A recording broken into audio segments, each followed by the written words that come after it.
त्यस भन्न लाहन कहाँ गयो के हो थाहा छैन। पाएको ढुङ्गा त मूर्ति बन्छ त्यसैले धनिया बुढो उठाएको हो नलागेको हुँ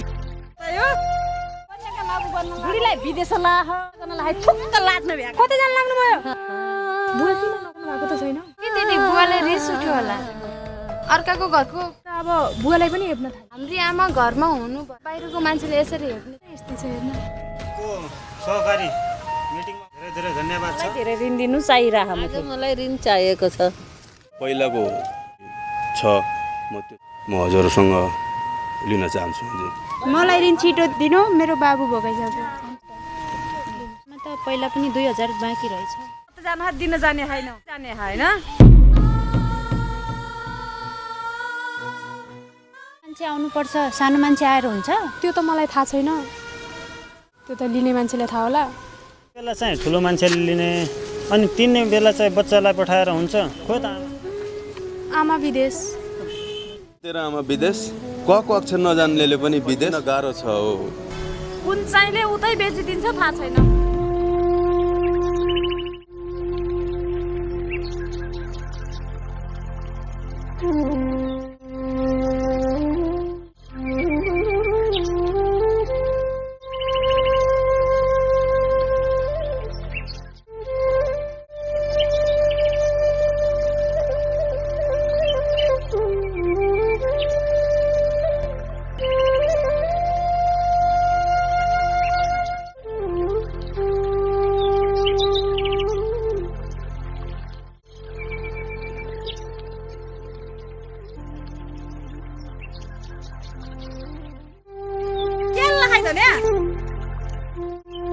नमस्ते काकी यो पुरै घर उठाएको हो त्यहाँले लिपो गर्न लागि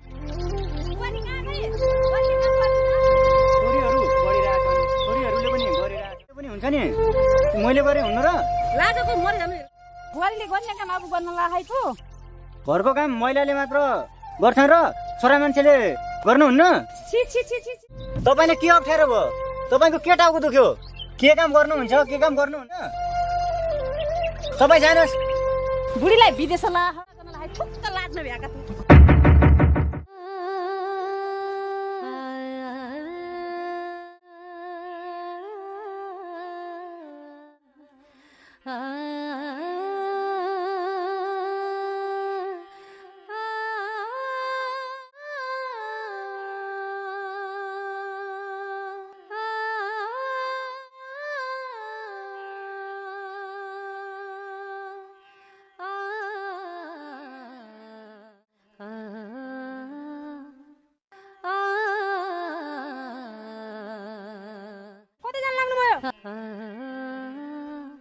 के नबोली जानुभयो त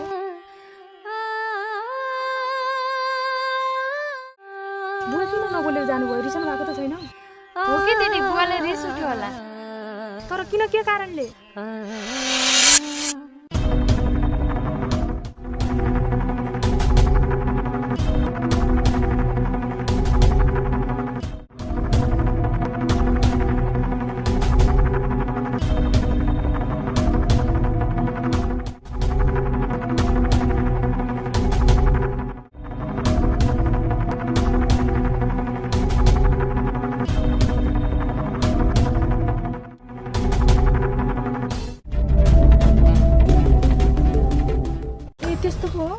हो त नि त्यो आइमाले किन जान्नु परेको अर्काको घरको कुराको किन चासो त्यही त हामीलाई त हेप्थे हुँदा हुँदा अब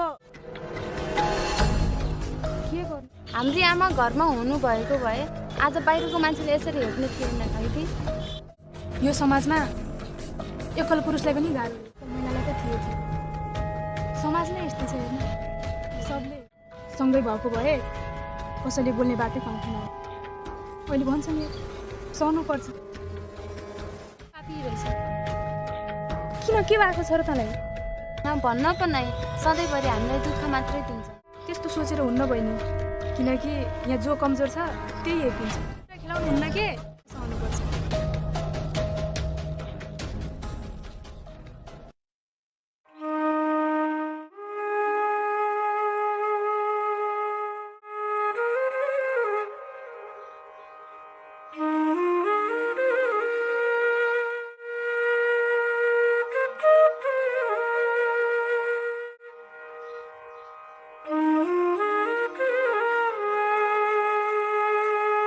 धनिया बुढो धनिया बुढो ए बुढा बुढो धनिया बुढो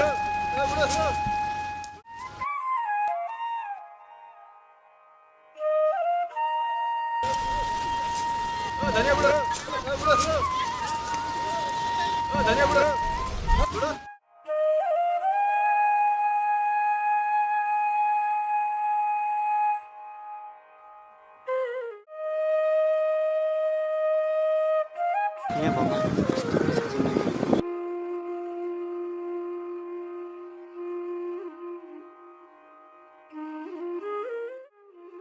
हजुरको नाम पनि पार्वती नमस्कार हजुर नमस्कार नमस्कार ल बस्नुहोस् बस्नुहोस् ल स्कुलको सहकारी मिटिङमा उपस्थित धन्यवाद छ र अब पुरानो जो जस्तो छ त्यो चाहिँ तपाईँले दिनु तपाईँहरूले पुरानो ऋण जे जति लिनुभएको छ फेरि नयाँ ऋण लिन सक्नुहुनेछ। हेर्नु सर पहिलाको भन्दा मलाई धेरै ऋण दिनु चाहिरहेको मुखे आज मलाई ऋण चाहिएको छ। मसँग पहिला ऋण अलि छ म त्यो चुक्ता गरिदिन्छु हजुरहरूलाई अनि मलाई चाहिँ अलि अझै धेरै चाहिएको छ म हजुरसँग लिन चाहन्छु अझै। मलाई ऋण छिटो दिनु मेरो बाबु भोगाइसक्यो। हुन्छ सबैजनालाई मिल्छ। ऋण सबैलाई पाइन्छ हतार नगर्नु सबै एकचोटि आरामले बसिदिनु होइन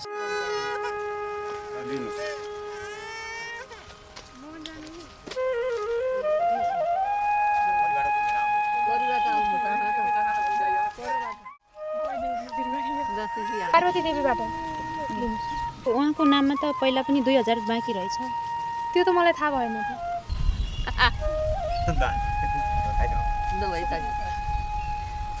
त। यिनीहरूले खान मात्र जानु दिन जाने होइन